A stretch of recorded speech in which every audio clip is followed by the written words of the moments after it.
it meant a great deal to me. I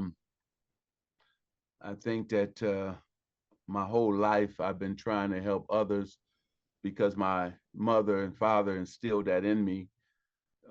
Care about thy neighbor always. I saw them to do it, so I just took after them, right? Trying to look after young people, send them to college, or have turkey drives and toy drives, and I can keep going, things that we try to do to help the community, even now with the fires and what happened yesterday to announce what we're going to do. And so, that's been a part of my DNA and who I am. And so when that award, when President Biden was able to call me and said that this is what they were going to do, and I've been selected, you just, wow, it's such a emotional time, but a great time. And you know what? Really, I just reflected back in my time back in Lansing, and working at the Boys and Girls Club and all the things I was able to do back home, uh, and it was just a thrill for me to have my mother there, and so um, to just see that she was so proud, because everything I do, I try to just make sure my mother's proud, my brothers and sisters, everybody back in Lansing, but also my dad. I miss the fact that he wasn't there, the fact that he missed me being one of the owners in the NFL. Those two things, I wish he was still alive to see. But I would say this, it was just a great time. And then the most fun I had was when I had to bend down to make sure he put it around my neck. It was a funny moment. The whole room just fell out laughing. And but I'll never forget it. I've been getting letters and emails from people around the world just congratulating me, um, and my kids were there to see it too. I mean, it's just a beautiful moment that God just blessed me and put me in this position, and I will continue to give back and help people. Okay, next question, Travis. Thank you. Magic, you always talk about home, how much Lansing means to you. And when we spoke in August at the car show, how is you're able to touch so many different lives. What does it mean to win this award and seeing, kids in Lansing, your hometown, motivating them that, hey, one day, you can do something similar to this and have a big accomplishment as well? I think Travis, you're right. Again, everything starts with me at home, right? And so a kid growing up in Lansing, Michigan, Main Street Elementary School, Dwight Rich Junior High, Everett High School, then choosing to stay at home to go to college because I knew we had a chance to win the championship at Michigan State. And then to, accomplish all the other things in terms of my other dreams to be a businessman. But everything started in Lansing. And so my whole thing is to make sure that young people know back home that they're able to achieve anything in life they want to achieve. It has to be through education. You have to also stay humble, right? I've tried to stay humble through all of this. It hasn't changed me. When I got so many calls from Jack and Fred and different people who wanted to interview me, I said, hey, let's just do it all together. This is something I wanted to do. This is something. Michigan State is coming this weekend. I'm going crazy, right? I'm like, okay, we got to play USC on Saturday, UCLA on Tuesday. I went crazy last night, Travis. I couldn't find the game. I'm like going crazy, right? I searched Big Ten Network. No. Fox. No. I was going, where is the game? And so now I'm watching Sports Center, and I got to look through the ticker tape to see how we doing, what we doing. It drove me absolutely crazy that I couldn't watch Michigan State win, and so then I had to wait till the what did they call it, the show come on, whatever, the Big Ten show, to get all the highlights and listen to Coach Izzo explain how it was one of the best defensive performances. And Travis, I missed it. I'm like, wait a minute. So when you think about me, I'm gonna always be a guy who wants the best for young people there in Lansing, but also for all people in Lansing, because again, without Joe Ferguson, Greg Eaton, Coach Fox, Coach Heathcote, all my coaches before them as well, high school, junior high, I can keep going.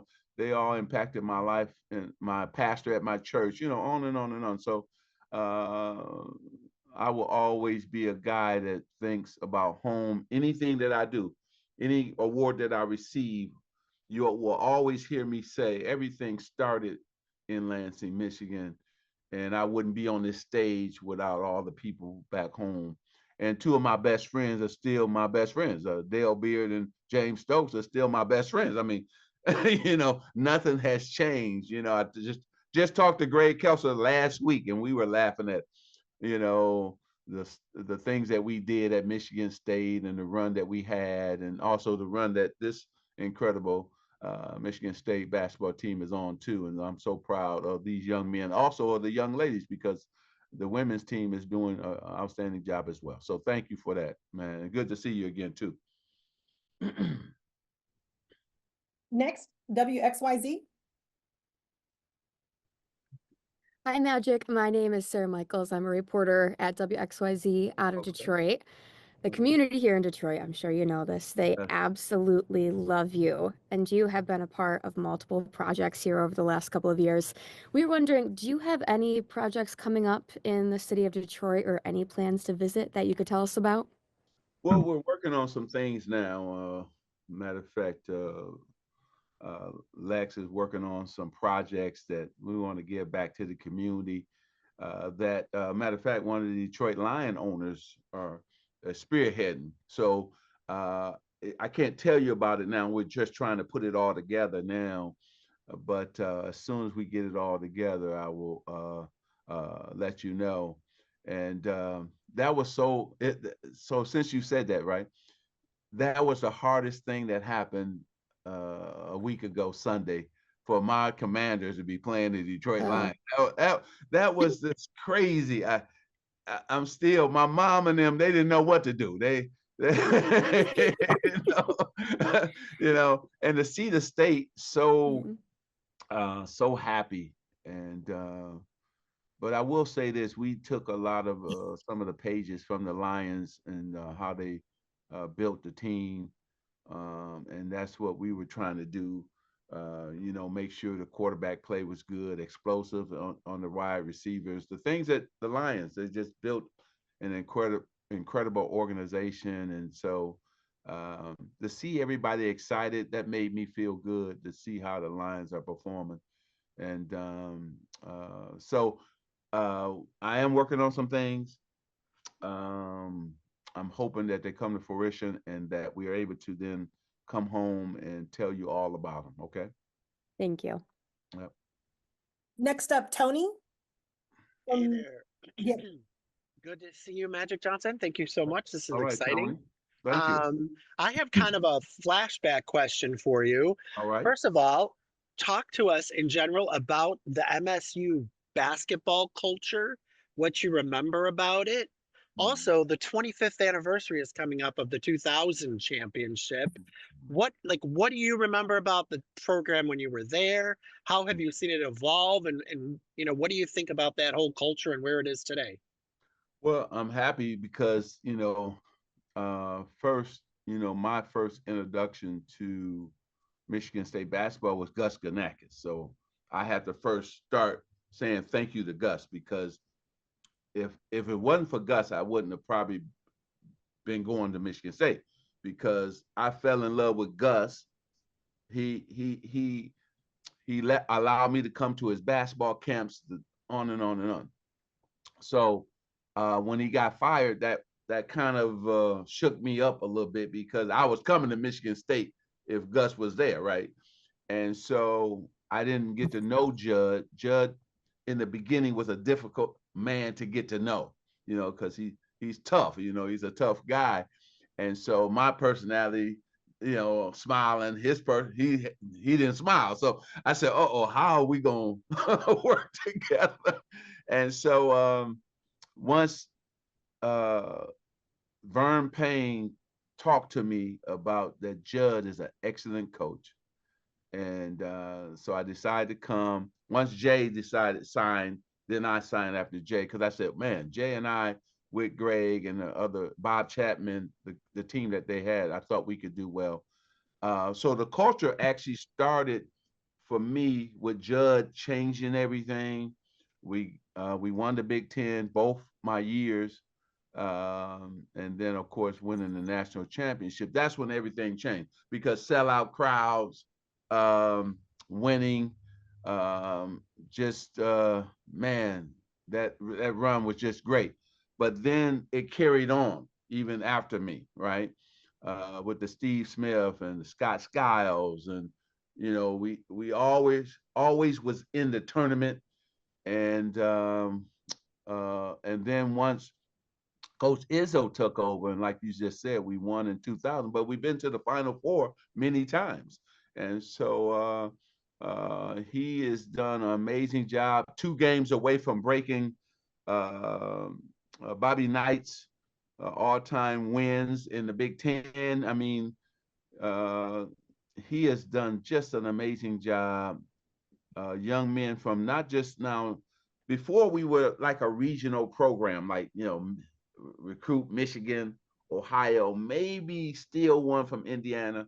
But now, just this year, he signed 2 kids already. They're coming from Maryland, and we're getting kids from everywhere now, Utah, on and on and on. That's when you know you have a winning culture, program that kids know around the country.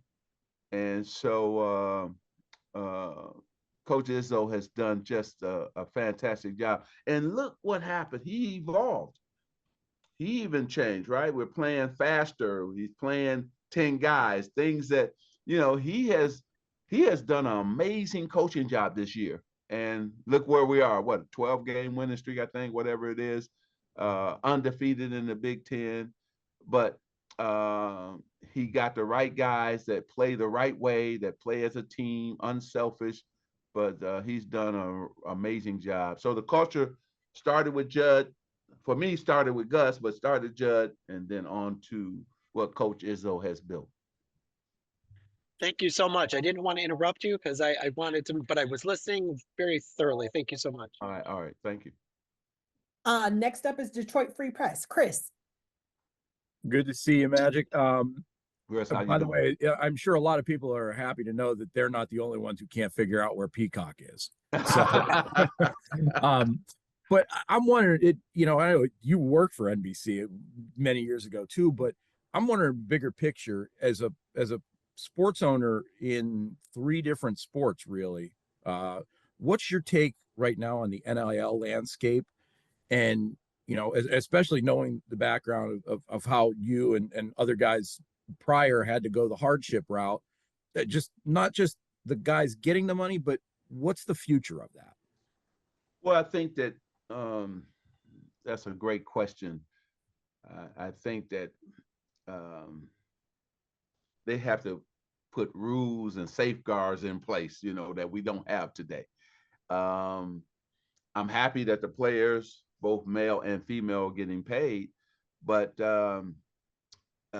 we have to have some governance, some making sure that, okay, some compliance. We have to, something has to happen where we say, okay, these are the rules, right? And right now there's none of that. So I think also too, it's hurting a lot of the young people, because now they're going for the money instead of really for the program and also for their career, right? Uh, See, thank God for Draymond Green, right? Draymond said, you know what? I'm going to be a 4-year dude. But it paid off for him, right? And now look how much money he's making. Look how 4 championships later, da da da. Now there will never be another Draymond Green, right? Because now I'm jumping for the money more than me saying to myself, hey, I have to be here 4 years. I can't make it to the NBA unless I be here all 4 years. Some guys 1 year and done. Some guys 2 years, like myself. but you have to say, listen, I got to stay with that program because they're going to make me better. A lot of them now, it's about not making yourself better. You're just chasing the dollars now. And it's harder to coach. I don't know how they do it today because, you know, a guy will come and he'll look up and he may be a 6 man getting some good quality minutes, but somebody that's knocking on his door and say, hey, I got the money and I'll promise you da, da, da, da, da. And they're gone when that program is probably better for them and for their development, but they chase the money now. So I hope that it changes in terms of, you know, we get some rules in place to help also these young people. Listen, Chris, they ran a story and they said, most of these young people now don't understand you have taxes on this money.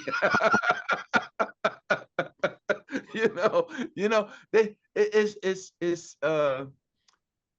a lot of them come and spending all the money. It's just crazy. So we have to help them. We have to make sure that athletics remain great in terms of college, the NCAA. So again, I'm happy they're making the money because when I was at Michigan State, Judd was a stickler. Man, we had to, man, you could only spend this much for breakfast. Nope, I can't buy you a Coke. And but it helped us too, right? And so I had to, Cookie and I had to scrape pennies up to go on a date, but we did, right? So I'm hoping that something happens and it helps the programs too. It helps the colleges and also helps the athletes. Next is Jack Ebling. Hey, Irv, thanks so much for never forgetting your roots and your Thank you, friends. Jack. I think back, it's hard to believe, almost a half century ago that you changed the way basketball was played. Now you got a guy wearing number 5 and guys like him changing the way that football was played. Who had a better rookie year as a pro? Jaden Daniels taking a 4-win team to the NFC Championship, or some guy named Magic joining the Lakers in 1980? Well, listen, I didn't break a lot of rookie records, so he had such an amazing career. He did something that I didn't do, and I did something he didn't do, right? And so I guess we both even. Listen, we are so happy to have Jaden. He's special, but not just special on the field. He's special off the field too. He's a great leader in the locker room. Guys love him. He makes his teammates better. A true leader. So this was an outstanding year for us. When I think back, Jack, it's we thought next year was going to be our year, right? And so this thing just exploded for us. And so now we just got to keep it going, right? We got to keep building it. And for me, in my rookie season, I had, when you have Kareem Abdul-Jabbar and the most dominant player in the game at that time, also the best player in the league at that time, I just did my job. And having Jamal Wilkes, some of the great veterans who helped me to, and it's the same thing with Jaden. We had great veterans to help him. And we had great veterans with the Lakers who helped me. And so I'm just happy to be one of the owners of that team. And we've changed the culture. It's a winning culture now. It's the fans are back. And so now we just got to take another step next season and another step. Thanks, Jack. Yeah. And it was good to see you after the game too. That was great. And you still got the big hug. Oh, no question. Hi, next up is Andy. Hey, Magic, Andy Hawley. I'm in Jackson, where 50 years ago, you got the nickname. It was last Friday. You were given the nickname after that legendary performance. I wonder what you remember about that game itself. I'm going to mention a couple names, some guys you played against in that game. Dave Sierra, Rocky Hester, Frank Hampton. And then also, did the location of that game add to your performance? If you remember, Parkside had the dome. There weren't too many of them. Yep. Portable floor, portable Yep. baskets, kind Yep. of an arena style. Just tell me what you remember from that game, that experience. I think you're right, Andy. It was the dome. It was something we hadn't seen in high school ever. They had the best building in the whole state of Michigan, and also too they had, I knew they had tradition, right? And so going down to coming to Jackson, for me it was great, to know that some of my friends, because when you're in Jackson, Lansing and Jackson, we play against each other in the summer and that whole thing. So I knew some of those guys, but that's when I just started feeling really good about where I was, because you had to remember my first high school game, I didn't play that well at Hope, and so step by step, I was getting more comfortable. And then I was really rolling by the time I got to Parkside. And man, and when you start hitting them first 5 or 6 baskets, I got into my rhythm and my groove, and I knew it was going to be a long night for Parkside. And I didn't know it was going to be all of that. And it just naturally happened. And then after the game, Andy, Fred came in, I get to know the guys, like I know Jack, I know all of you guys, and it's great that I'm friends with Fred, so we get to know each other. And so Fred Stabley Jr., I knew his dad working at Michigan State, and then he walks in and he said he got to give me a nickname. Andy, I never thought in my wildest dreams that this name would stick. And, because on my team always called me Big E, called me EJ, or Yo E, Yo, and so we had those things going on. So when he came in with this Magic thing, I was like, nobody's going to call me Magic. I'm 15 years old, like, my boys are not going to call me Magic, But Andy, what happened was, it actually, as I started playing, and I kept going after Jackson Parkside, my boy Reggie Chastain, who had played the other guard, said, man, that name fits you. And then every headline was now not Earvin Johnson anymore. It's Earvin Magic Johnson. And then it just became Magic Johnson. And now I don't think nobody know Earvin. Everywhere I go around the world, they just call me Magic. And so Fred was right.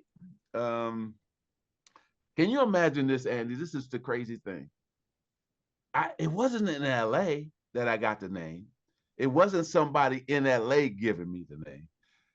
This happened in Lansing, Michigan. And now everybody in the world knows, if you say Magic, who you're talking about. So kudos to him. It's listen, I got lifelong friends in this business, Tim Stout and Jack, and I know so many guys who been around me for a long time, and I appreciate that. And so Fred is just another one. And Jackson Parkside, Jackson High, I remember seeing Tony Dungy with the white shoes. See, people forget Tony Dungy actually was the first big athlete like that, right? And he had them white shoes on. So I said, I want some white shoes like Tony Dungy, because he looked so good. He looked the part, See, I can go all the way back. Listen, I know everything about Lansing and Jackson. Any athlete, I know them, and that was my thing. So thank you for that, Andy, because that's where it all, in terms of the nickname, but also too, that game just made me take off and really took my whole basketball game to another level because of that game. And I had the right coach. You got to give Coach Fox a lot of credit for allowing me to have the ball in my hand and still being the tallest dude on the team. See, most coaches would have never allowed that to happen. Stay at the center position, don't handle the ball. But Coach Fox let me do my thing, and it turned out great for all of us. Great question. Thank you. Ian? Hi, Magic. This is Ian from WLNS in Lansing. Not sure if you know, but Tom is turning 70 tomorrow. Oh, I didn't know that. I'm just curious what you think of the way he's still able to coach at a high level and the energy he has despite being 70 years young now. I think you just hit it right there with the energy, you know, but also the passion and joy for his job and for those young men, right? He loves Michigan State. He loves Lansing. He loves what he's doing. He loves developing those young men, not just on the basketball court, but also off the court too. That's why so many come back. Look at his program, right? All them guys come back, and because they love him. He's like a father figure to all those guys. But for him to figure out what was best for this team this season, one of the greatest coaching jobs I've seen. See, most guys would have stuck to, I'm going to pay 6 guys, you know, let me stick to, you know, playing it this way. He's changed. He went to the 3-guard look. Sometime he had 4 guards and a big man. You know, he's doing a masterful job of understanding what he needs at that time, who's going good, mixing the veterans with the young people. I mean, and the defense and the rebounding has not changed, right? You know, that's his staple. Defense, rebound. And wow, but also they're running fast. And I think he's wearing teams down. So I would say it's been amazing. It's been fun for him too, right? Because this is what he wanted. He wanted one more shot at it. And I think this is the team that can get to the NCAA tournament because you don't know how to defend them and how to play them. And we always said when we got to the tournament, shoot, nobody gonna know how to play us. And I think this team is the same way. You don't know how to actually play against them because of their defense rebounding and then their speed on fast breaking. And you can't just say, I got to stop one guy. That's what I like about that team, right? You can't say, okay, he's the leading scorer. Him, I got to shut down. Because it's like 5 or 6 guys in double figures almost every single game. And it's working into Michigan State favor. So happy birthday to my man. I'm going to see him in a couple of days. And I can't wait. I got my Michigan State hoodie ready. And for them to come out here, because all my friends out here talking trash. So we got to, you know, go out here and show them what the Big Ten team from Michigan State is really all about. And so I'm happy. So happy birthday to him, which I'll probably tweet out tomorrow. I'm actually excited about him being the all-time winningest coach in the Big Ten. That's amazing. Can you imagine? I see. When I went to Michigan State, it was maybe 1,000 people in there, right? 2,000, right? In Jenison. And now we're going to have the all-time winningest coach. Wow. Wow. From normally the visiting team having more fans than the Spartan fans to us selling out Jenison. Here come Breslin. And that's, woo, I love watching games when they're at home. The Izzo zone is just amazing. The crowd, man. And then I was so mad at Peacock because here come Cohen. He had 2 slam dunks last night that I missed. I had to wait till the highlights to see them. And the crowd going crazy. I said, wow. Listen, I don't miss no state games unless I'm traveling, right? And I try to see every single game. and I just love it. So happy birthday, but also I'm looking forward to him passing Bobby Knight and becoming the all-time winningest coach in the Big Ten. Phenomenal questions, everyone. We're at the top of the hour. Everyone got a chance to ask a question, Mr. J. So Yeah. Well, we'll give him one more. Go ahead, real quick. Okay, great. Okay, so we'll start back at the top. Fred. Thanks, Earvin. Double banger here. Do you remember a sportscaster in Detroit by the name of Ray Lane? Yes. Ray, and speaking of birthdays, turns 95 this Oh, week. wow. His family's going out there, and I asked him if you could do 20 seconds to give Ray a birthday greeting. And then I just wanted to ask you what it means to be an ambassador. You're an ambassador for the world and now for the Wildfires. What it means to be an ambassador for Michigan State University, as you still are. I take that as a badge of honor, you know, to be an ambassador for my school that I love, that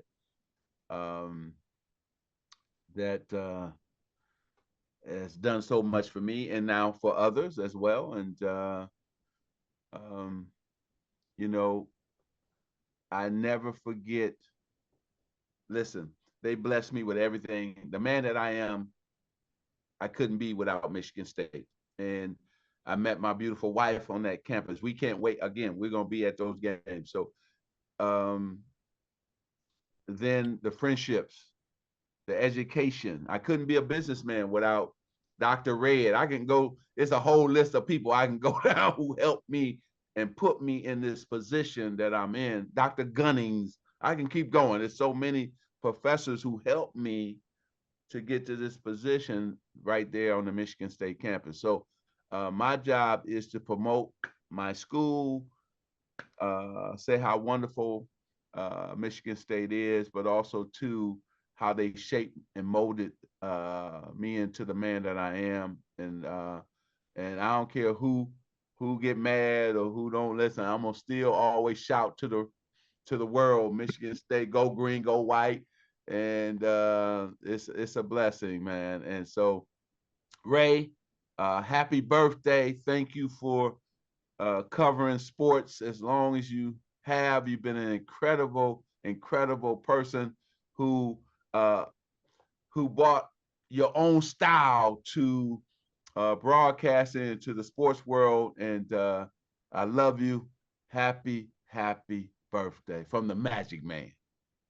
I so much appreciate that. Thank you. Go ahead, Travis. Magic, with how good the team has been this year, for the first time in Izzo's career, they didn't lose a game in December or January. We talk about it every year because they're a team that is always destined to make a Final Four run. Could this be the year Izzo gets his second national championship? Well, I think, you know, let's take step by step, right? I'm never a guy that goes ahead of himself. So, and I'm not going to do that now. Let's just look forward to winning the Big Ten first. Okay. So we got to take step by step. Then let's get to the Big Ten tournament, right? Step by step. And so do I think this team has a chance to excel and do well in the NCAA tournament? No question about it. But we can't get ahead of ourselves. Okay. And Izzo would kill me and you and anybody else to start talking about the Final Four now. And so I think that they're deep. They love, Travis, this is what we need to see and understand about this team. They love playing with each other. And when you have that, you got something special. And so nobody gets mad when they come out. You know, here come 3 dudes or 4 guys out, 4 guys back in, and everybody's happy. I see my boy Harmon made how many threes last night? 4 threes, whatever it was, and back to back blew the game open. I mean, it's just you just don't know who's going to do it. You know, Richardson could come in and have a big game. I mean, it's just beautiful to watch. But it's beautiful because they love playing with each other, and they play the game the right way. the big men, you got to give all the big men, the whole rotation of the big guys. They're all playing really solid basketball. So nothing happens if those big guys are not playing good and rebounding and defending. The guards then can't, play well. So I just want us to take step by step. We're undefeated in the Big Ten. Only thing we should be looking forward to is USC on Saturday, and then you look forward to Tuesday against UCLA. Every team that I played on, Travis, I never got ahead of myself. Win the regular season, get ready for the playoff in the NBA. Did I want to play Larry Bird and the Celtics? Yeah, in the back of my mind. But if I got ahead of myself, we would have got beat by all those teams that we had to play before we got to the championship. And so I just want this team to stay focused on the moment, next opponent, keep playing good basketball, solid basketball. And I think they're going to have a great season, but I don't want to say anything about anything other than that, right? USC, and USC. Sarah? Hi there. There are a lot of Detroiters who look up to you, and I wanted to talk a bit more about your entrepreneurship. For those who are starting businesses and they're from Michigan or the city, you have become a very successful businessman. What would be your piece of advice to them if they look up to you and they want to follow in your footsteps in that way? Well, I think first find out what you're passionate about or what you want to invest in and get into, right? And then be an expert at that. Research, do your homework and research. Really understand the sector that you're trying to get into. For me, I've always tried to understand that sector. If I'm getting into food or if I'm getting into sports, trying to understand what's the business of sports, not what you see on TV, not what you see every Sunday in the NFL. It's the what's behind that, right? And so I would say to them, they can become a great businesswoman or businessman. First, educate your mind. So make sure you're educated. Make sure you take advantage of those who are around you in your community. If it wasn't for Joe Ferguson and Greg Eaton sitting there, right, in Lansing, I couldn't be this businessman that I am today. So I saw it firsthand, right, that these two gentlemen were successful. I could also go have meetings with them